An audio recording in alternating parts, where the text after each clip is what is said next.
আমি আপনাদের কাছে আবার কৃতজ্ঞতা জানাচ্ছি যে যখনই আমরা আপনাদেরকে আহ্বান করি, আপনাদেরকে আসার জন্য অনুরোধ করি, আপনারা আসেন এবং আমাদের এই বিভিন্ন খবরগুলো সবাইকে জানাতে সহায়তা করেন। আজকে আপনাদের প্রতি কৃতজ্ঞতা। আপনারা আজকে খুব কম সময়ের মধ্যে আপনারা এসেছেন।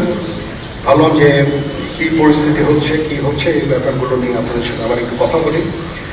কিছুক্ষণ আগে আমি আমার কমান্ডারদের সাথে, জিওসিদের সাথে কথা বলেছি। পরিস্থিতি এখন অনেক উন্নতি হচ্ছে। আস্তে আস্তে ধীরে ধীরে আমার ধারণা যে 3-4 দিনের মধ্যে পরিস্থিতি স্বাভাবিক পর্যায়ে চলে আসবে। তবে যারা এই সমস্ত অপরাধ করেছে তাদেরকে আমরা ছাড় দিব না। অবশ্যই তাদেরকে তাদের বিরুদ্ধে আইন ব্যবস্থা গ্রহণ করা হবে। আপনারা দেখতে পাচ্ছেন আমার সাথে 2 নেভি চিফ এবং এয়ার চিফ আছেন। আমরা একসাথে কাজ করছি। কিছুক্ষণ আগে আমার প্রফেসর ইউনুসের সাথেও কথা হয়েছে। ওনার সাথে কথা বলে আমার খুব ভালো লাগলো। আমার কাছে মনে হয়েছে উনি অত্যন্ত আগ্রহী এই কাজটা করার জন্য, এবং আমি নিশ্চিত যে উনি আমাদেরকে একটা সুন্দর গণতান্ত্রিক প্রক্রিয়া আমাদের নিয়ে যেতে সক্ষম হবেন এবং আমরা এর থেকে উপকৃত হব। আর আমি দেখলাম যে স্টুডেন্ট এবং ভলেন্টিয়ার্সরা অত্যন্ত চমৎকার কাজ করছে। যেহেতু এখন ট্রাফিক পুলিশ ছিল না, তারা ট্রাফিকিংয়ের কাজ করছে, বিভিন্ন রাস্তা পরিষ্কার করা, যে সমস্ত ভ্যান্ডালাইজেশন হয়েছে যে সমস্ত স্থাপনাগুলোতে, ওগুলোকে পরিষ্কার করা। আমরা অত্যন্ত আনন্দিত যে তারা এই ভালো কাজগুলো চালিয়ে যাচ্ছে। আমি তাদেরকে অনুরোধ করব যে এই ভালো কাজগুলো যেন তারা চালিয়ে যায় এবং বিভিন্ন জায়গায় ঢাকার বাইরে যে সমস্ত লুটতরাজ অপরাধ সংগঠিত হচ্ছে ওগুলো প্রতিহত করার জন্য আমি তাদেরকে অনুরোধ করেছিলাম এবং তারা সেই কাজও করছে। এবং আমি নিশ্চিত যে আমরা সবাই মিলে একটা সুন্দর আবার স্বাভাবিক পরিস্থিতিতে আমরা ফেরত চলে আসতে পারব। আপনারা জানেন যে আমরা কেয়ারটেকার গভর্নমেন্টের প্রধান ডক্টর ইউনুসকে আমরা নির্বাচন করেছি অনেক আলোচনা করে। আমরা নিজেদের মধ্যে অনেক আলোচনা করেছি এবং সমস্ত রাজনৈতিক নেতৃবৃন্দের সাথে, স্টুডেন্ট কোঅর্ডিনেটরদের সাথে আলোচনা করেছি। আমার সাথে নেভি চিফ এবং এয়ার চিফ ওনারাও ছিলেন এবং মহামান্য রাষ্ট্রপতির সাথে আমরা আলোচনা করেছি এবং আলোচনা করে আমরা সর্বসম্মতভাবে সম্মত হয়েছি এবং ওনার কাছে প্রস্তাব দিয়েছি চিফ অ্যাডভাইজার ডক্টর ইউনুসকে করার জন্য এবং উনি এখন আমাদের চিফ অ্যাডভাইজার। কালকে আসবেন, কালকে হয়তো দুপুরে উনি এসে পৌঁছাবেন। আমি ওনাকে রিসিভ করতে যাব। আমরা ওনাকে সর্বতভাবে সহায়তা করব। আমি army chief, navy chief, air chief, এবং আমি নিশ্চিত যে উনি সমস্ত রাজনৈতিক দল এবং সবার কাছ থেকে সাহায্য সহযোগিতা পাবেন। স্টুডেন্ট ফোরাম, স্টুডেন্টস, এবং আমরা সবাই মিলে ওনাকে সাহায্য করব এবং আমি নিশ্চিত যে তাহলে উনি অত্যন্ত সফলভাবে ওনার কাজ সমাধান করতে সক্ষম হবে। অনেক ধরনের গুজব চলছে। আমি জনগণকে আহ্বান করব এ ধরনের গুজবে যেন কান না দেয়। আমরা একটা চমৎকার পরিবেশে সুন্দরভাবে সবাই মিলে আমরা কাজ করে যাচ্ছি। আবার সেনাবাহিনী নিয়ে বিভিন্ন সেনানিবাসের মধ্যে বিভিন্ন কিছু ইত্যাদি সমস্ত গুজব রটনা করা হচ্ছে। এগুলোকে আপনারা কান দেবেন না এবং আপনারা এই ধরনের গুজব ছড়াতেও দয়া করে সাহায্য করবেন না। আমি জানি সবাই এটা ইচ্ছা করে করেন না, অত আউট অফ প্যানিক আপনারা এটা করেন। এই জিনিসটা থেকে নিবৃত্ত থাকলে এটা ভালো হবে এবং আরেকজনকে কোনো নিশ্চিত না হয়ে কাউকে এ ধরনের কোনো খবর সংবাদ আপনারা দেওয়া থেকে বিরত থাকবেন, তাহলে এটা আমাদেরকে সাহায্য করবে। পুলিশের পুনর্গঠনের কাজ চলছে। এখন পুলিশ প্রধান একজন নিয়োগ দেওয়া হয়েছে। আমি নিশ্চিত যে পুলিশের মনোবল আবার ফেরত আসবে ও পুলিশ একটা প্রফেশনাল ফোর্স হিসেবে ভালোভাবে তাদের দায়িত্ব পালন করতে সক্ষম হবে। সর্বশেষে আমি আপনাদের নিশ্চিত করতে চাচ্ছি যে সেনাবাহিনী, নৌবাহিনী, বিমান বাহিনী সর্বদা জনগণের সাথে আছে এবং থাকবে এবং আমরা কাজ করে যাব, পাশাপাশি সবার সাথে মিলে কাজ করে যাব এবং আমরা একটা সুন্দর ভবিষ্যতের দিকে যেতে পারবো, ভবিষ্যতে পৌঁছাতে পারবো বলে আমি বিশ্বাস রাখি। আপনারা আমাদের সবাইকে সাহায্য সহযোগিতা করবেন। আপনাদের সাহায্য নিয়ে ইনশাল্লাহ আমরা এটা করতে পারবো। আপনারা মিডিয়া অলরেডি অত্যন্ত দায়িত্বপূর্ণভাবে আপনাদের সংবাদ পরিবেশন করছেন। আমি আবার আপনাদের কাছে এর জন্য কৃতজ্ঞতা জানাচ্ছি এবং ইনশাল্লাহ আমরা সবাই মিলে দেশকে একটা সুন্দর একটা পরিবেশ আমরা সৃষ্টি করতে পারবো এই দেশে, এবং আমরা সবাই ভালো থাকবো ইনশাআল্লাহ। এখন আপনাদের যদি কোনো কোয়ারিজ থাকে, কোনো প্রশ্ন থাকে, আমাকে করতে পারেন। আমি যদি আমার জানা থাকে আমি অবশ্যই এটার উত্তর দেব। কালকে আমরা শপথ গ্রহণের জন্য যথাসাধ্য চেষ্টা করছি। একটা প্রস্তাব ছিল বিকালে করার, বিকালে খুব টাইট হয়ে যেতে পারে, উনি 2:10-এর দিকে হয়তো এখানে আসবেন, এটা মে বি ভেরি টাইট। আমরা হয়তো তাইলে রাত্রেবেলা রাত 8টার দিকে করতে পারি, হয়তো 400 জন লোকের উপস্থিতি এখানে থাকবে। এই পরিসরে আমরা শপথ গ্রহণের অনুষ্ঠান ইনশাল্লাহ করব। মাননীয় সেনাপ্রধান, আমরা দেখেছি যে সেনাবাহিনী বাংলাদেশ এবং বাইরে যেগুলো দুর্যোগ যেগুলো কিছু মোকাবেলা করতে সক্ষম। রিসেন্টলি আমরা দেখতে পাচ্ছি যে বাংলাদেশের বিভিন্ন জায়গায় দুর্বৃত্তরা ডাকাতি থেকে শুরু করে লুটতরাজ করছে, এবং গতকাল রাতের বেলা মোহাম্মদপুর, ধানমন্ডি এই এলাকাগুলোতে ঘটনা ঘটেছে, রাজধানী শহর। এই বিষয়ে আসলে সেনাবাহিনী কি পদক্ষেপ নিচ্ছে এবং সাধারণ মানুষ কিন্তু উদ্বেগ উৎকণ্ঠার মধ্যে রয়েছে? হ্যাঁ, প্রথম কথা হচ্ছে যে আমি দায়িত্ব নিয়েছিলাম অবশ্যই, এবং আমি রাজনৈতিক নেতৃবৃন্দর কাছ থেকে কথাও আমি ওনাদের কাছ থেকে ওনাদেরকে আমি বলেছিলাম যে আপনারা আমাদের সাহায্য করেন, যে মুহূর্তে এই ট্রানজিশনটা হবে এ ধরনের সমস্যার সৃষ্টি হতে পারে। এবং ওনারাও আমাকে বলেছিলেন যে ওনাদের যতদূর সম্ভব সাহায্য করবেন। তারপরেও কিছু কিছু ঘটনা ঘটেছে, এটা ঘটার পেছনে তো কিছু কারণও আছে, এবং আমরা ইনিশিয়ালি হয়তো কিছু এরকম ঘটনা ঘটেছে, বা তারপরে এখন পরিস্থিতি কিন্তু অনেক শান্ত হয়ে আসছে। আমরা আমাদের যত স্ট্রেংথ আছে, পুলিশ কিন্তু নন এক্সিস্টিং, পুলিশ কোনো ডিউটিতে নাই। পুলিশের একটা বড় ফোর্স, এটার যে ভয়েড যেটা সৃষ্টি হয়েছে, এই ভয়েডটা সেনাবাহিনীর স্ট্রেংথ দিয়ে এটা পুরো করা সম্ভব না। আর তারপরেও আমরা যথাসাধ্য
চেষ্টা করে যাচ্ছি এবং হাজার হাজার লোককে আমরা কিন্তু এই সমস্ত সমস্যা থেকে আমরা উদ্ধার করেছি।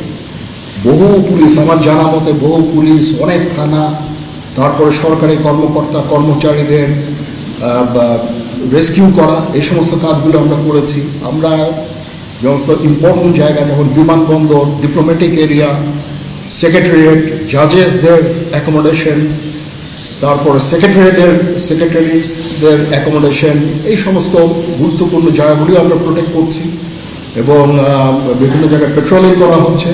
তারপরেও একটা ইনিশিয়ালি দু একদিন এটা হয়েছে, সেজন্য আমি অত্যন্ত দুঃখিত এবং বিব্রত। যাই হোক, এটা আমার যে স্ট্রেংথ যা ছিল এটা নেভি এয়ারফোর্সও তারা তাদের মতো করে করেছে, আমরা যথাসাধ্য চেষ্টা করেছি, তারপরেও কিছু হয়ে গেছে। এটা আমার জাস্ট সিম্পলি আমাদের এনাফ স্ট্রেংথ ছিল না। বাট আমি নিশ্চিত যখন পুলিশ পুনর্গঠন হয়ে যাবে, তারা যখন আমার কাজে নেমে যাবে, তখন এই ওয়ার্ডটা খুব সহজেই আমরা পূরণ করতে পারবো। পুলিশের একটা বিরাট সংখ্যক ফোর্স, পুলিশ ইজ একটা বড় ফোর্স।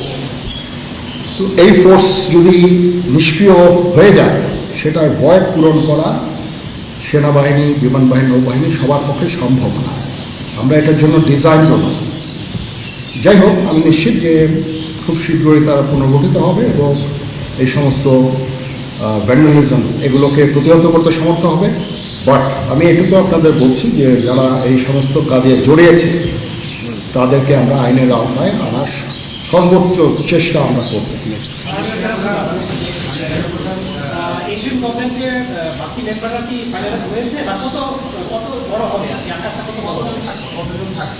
আমার ধারণা আপাতত 15 জন হতে পারে, তারপরেও দু একজন আপ অ্যান্ড ডাউন এটা করতে পারে, এটাই এরকম একটা সংখ্যক এবং মোটামুটি একটা দাঁড়িয়ে যাচ্ছে।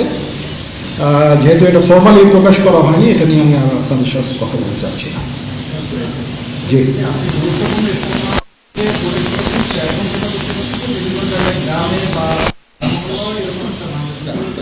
হ্যাঁ হচ্ছে, বাট সংখ্যা অনেক কমে এসেছে।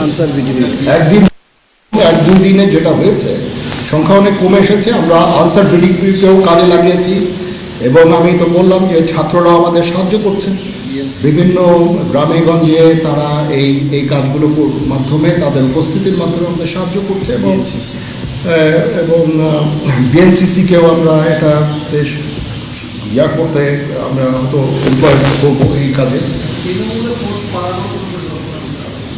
আমি আমার যত ফোর্স আছে মিলিটারি সব অল ডিপ্লয় এবং তারা তাদের সাধ্য মতো এই কাজে নিয়োজিত।